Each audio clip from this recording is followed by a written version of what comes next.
Yeah, I'm DMC in a place to be. The king of rock, there is none higher. Suck MCs do call me sire.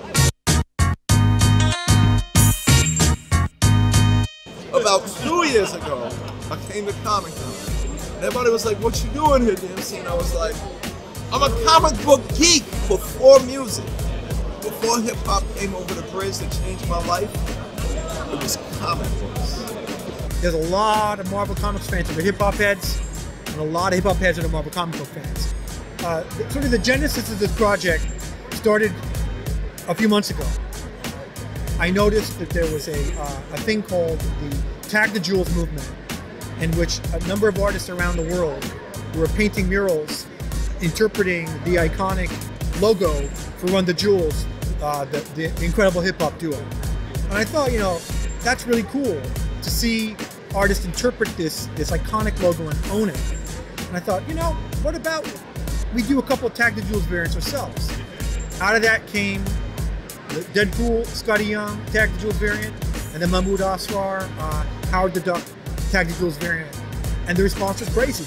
Once the Run the Jewels variants hit the way they did, I wanted to be more ambitious. And I thought, we've got this big initiative now called All New, All Different Marvel, in which we're launching all of our titles after this big event, Secret Wars, with all new #1s. And I thought, let's do a hip-hop variant for every single series. Every recording artist gets one cover, max.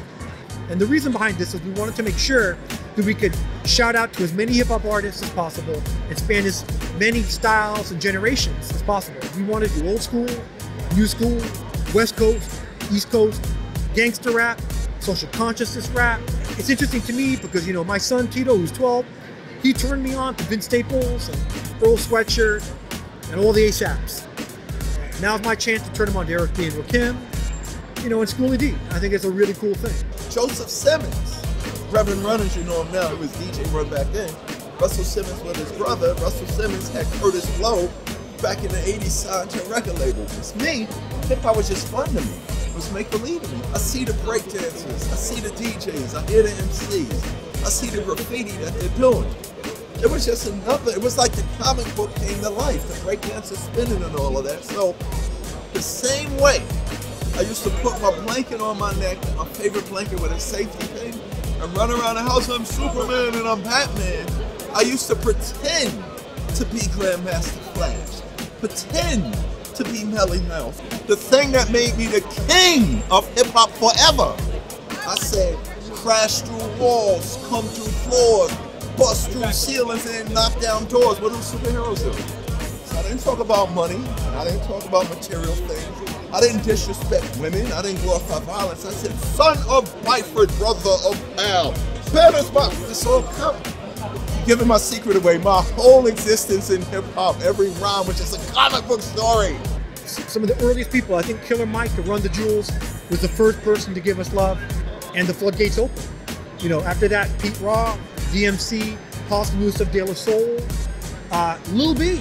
So it's been amazing to see how they support us. The first hip-hop variants are in stores today, and there will, in total, over the next several months, 4 or 5 months, there will be about 65, 66 covers. The way I look at it is that Marvel Comics and hip-hop are two extremely vital threads of pop culture. And both of them, the oxygen for both of them is interacting with the world and having a dialogue with the world. Riggs is not here, who the other partner came up with this phrase called B-Boy Geek, hashtag B-Boy Geek. Right. We loved hip-hop, but we also love comic book culture. And hip-hop and comic books were synonymous for us. People took on, like, you know, Nom de Plumes and all these different kind of like aliases and stuff like that. Like, so we kind of like brought this balance, but one of the things we did that was completely different and nobody, believe it or not, ever freaking done to this day is that we actually brought in real graffiti writers. And we brought them into our comic book because we wanted to show almost like the supporting character in our comic book is New York City. And we wanted to show what our New York City looked like our New York City looked like. And then we found out that that's actually like everybody relates to it. Really, this is the head of the spear of a larger thing that's in motion, which is increased move toward diversity of styles, diversity of characters, and diversity of talent. Right now, Thor is a woman, Captain America is Sam Wilson, African American.